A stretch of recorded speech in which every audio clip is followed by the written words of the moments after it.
Paprika is Hungary's national spice, which is why it's featured so heavily in a lot of their more famous dishes like goulash, or the dish I'm making today, chicken paprikash. Now this recipe was inspired by a recent trip we made to Cleveland, Ohio, to visit Balaton, a Hungarian restaurant that's been run by the same family of immigrants since 1964.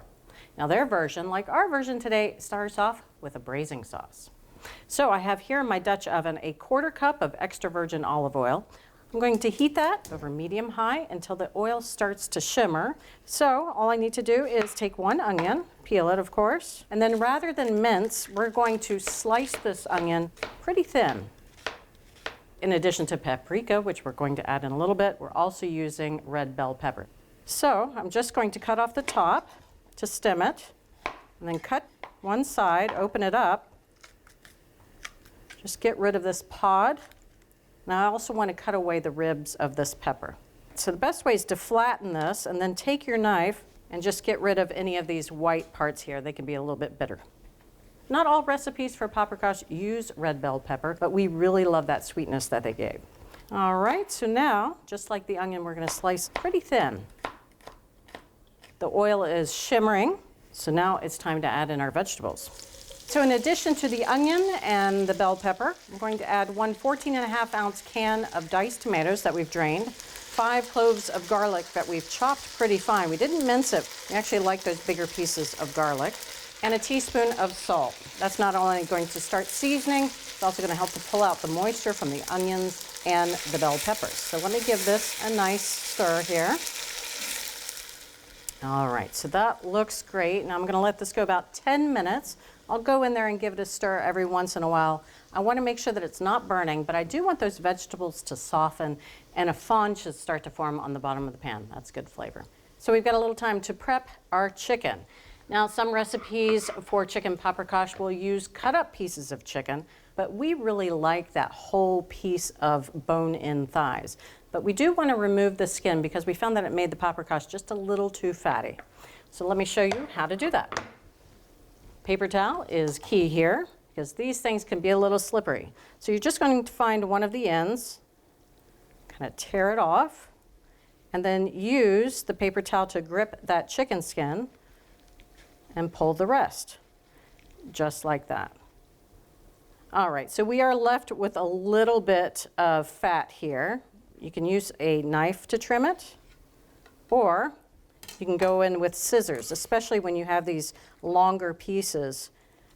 Kitchen shears is just a great way to get rid of that very easily. So I just need to finish the rest of these and then wash my hands and we can move on.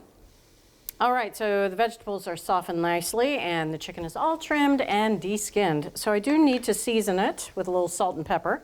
So this is a teaspoon of salt, just using table salt here, and 3/4 teaspoon of black pepper. All right, so those vegetables are beautifully softened. Oh, it smells so good in here. But there's also some great color in the bottom of the pot. So that only took 10 minutes. And now we want to pull up all that goodness by deglazing our pot. I've got 2.5 cups of chicken broth here. And now the main ingredient, besides the chicken, it's the other star. 2 tablespoons of sweet paprika. Now you don't want to use hot paprika here, it's just going to be too much. Same thing with smoked paprika, you want to stick with sweet. Now often we'll bloom spices in oil, but paprika is a little delicate. It likes to go in right into the liquid rather than bloom in hot oil. You can get a little scorch flavored there. Now we do want to add a little bit of heat, so this is a 1/4 teaspoon of cayenne pepper. Just going to use my spatula here, you can use a wooden spoon if you like. And just scrape up any browned bits into the sauce. Now, the chicken. Now, I did leave a little bit of fat on these chicken thighs, just a little bit, because it's going to melt into the sauce.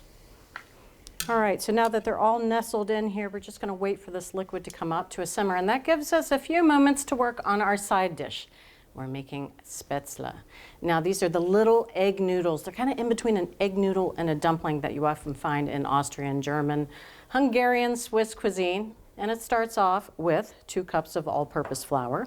We want to season our flour, so I have 3/4 teaspoon of table salt, a 1/2 teaspoon of black pepper, and a 1/4 teaspoon of ground nutmeg.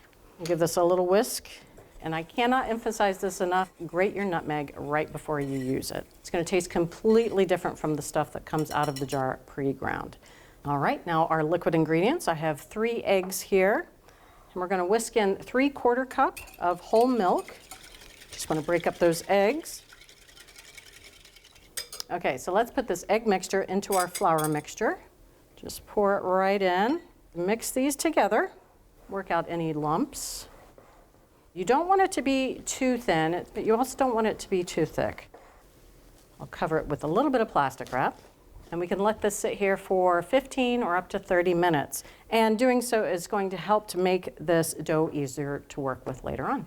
All right, let's go check out our paprikash. And we want this chicken to cook until it registers at least 195 degrees. That's how we're going to know the chicken is not only cooked through, but getting very, very tender. So it's time to turn the heat down to medium-low, put a lid on it. That's going to take about 30 minutes, and halfway through cooking time, I'll go in and flip the pieces of chicken over. All right, it's been a half an hour. Let's check on the chicken. Now again, I'm looking for anything above 195.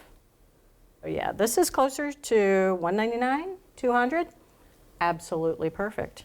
It wouldn't be paprikash without finishing it with sour cream, and we're doing that as well. But I don't want to just add the sour cream straight to the pot because there's a chance it could curdle, and we don't want that. So I have a 1/3 cup of sour cream in this bowl. I'm going to add 3 tablespoons of all-purpose flour to our sour cream. And the flour is not only going to help prevent some curdling, but it's also going to thicken the sauce. All right, one more thing to do to ensure that the sour cream doesn't split or curdle. We're going to temper it. Got a ladle here, and I'm just going to gather about a 1/2 cup of our liquid. And I'm going to whisk this into our sour cream mixture. And that's why I have it set over a towel to help it stay nice and steady. All right, so at first, this is pretty thick. So I'm just going to pour some in and give it a good whisk to start loosening the sour cream. All right, so this hot liquid is bringing the temperature of the sour cream up, just raising that temperature so again, it's not going to split. Now this mixture can go right into our pot. All right, I'll give this a stir. We are nearly done with this. We're going to let this simmer until it just thickens a little bit. That's only going to take about 5 minutes.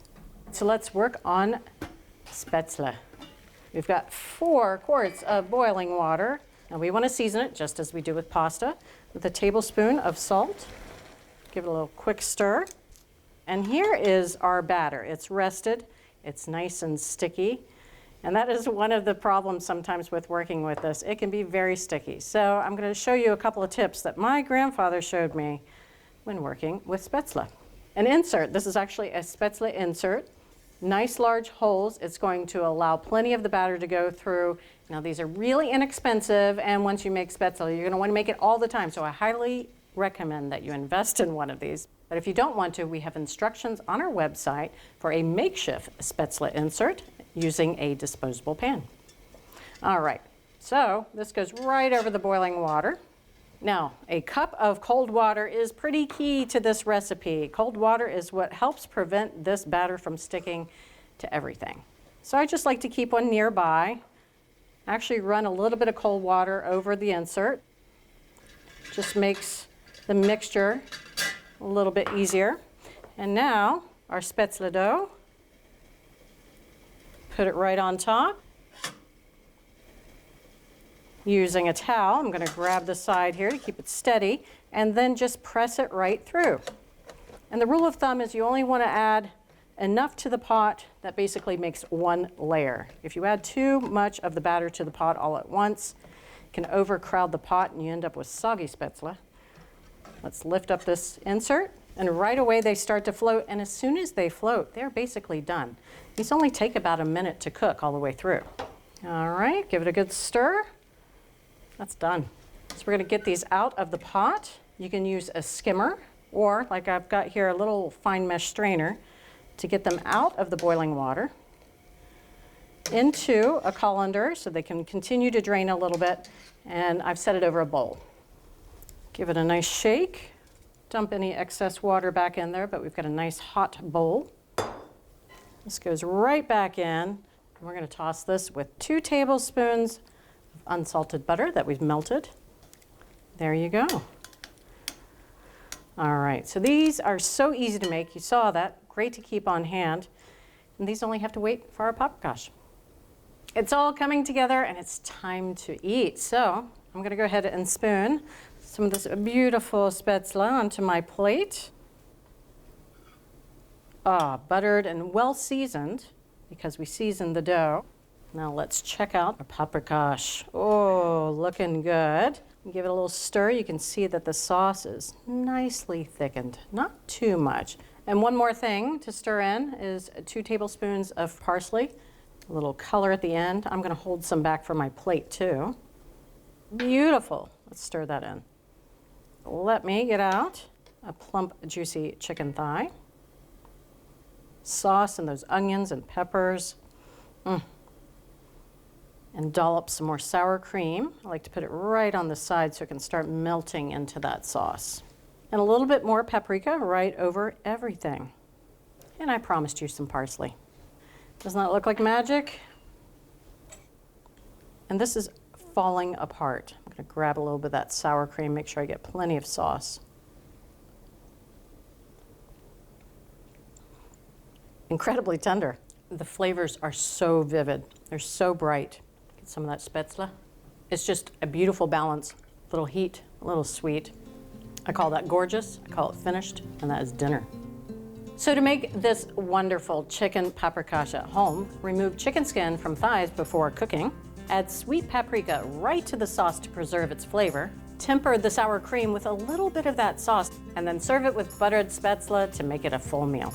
So from Cook's Country, via Cleveland and Hungary, the very best chicken paprikash and buttered Spaetzle.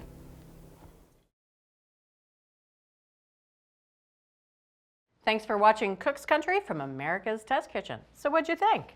Leave a comment and let us know which recipes you're excited to make, or just say hi. Now you can find links to today's recipes and reviews in the video description. And don't forget to subscribe to our channel. See you later.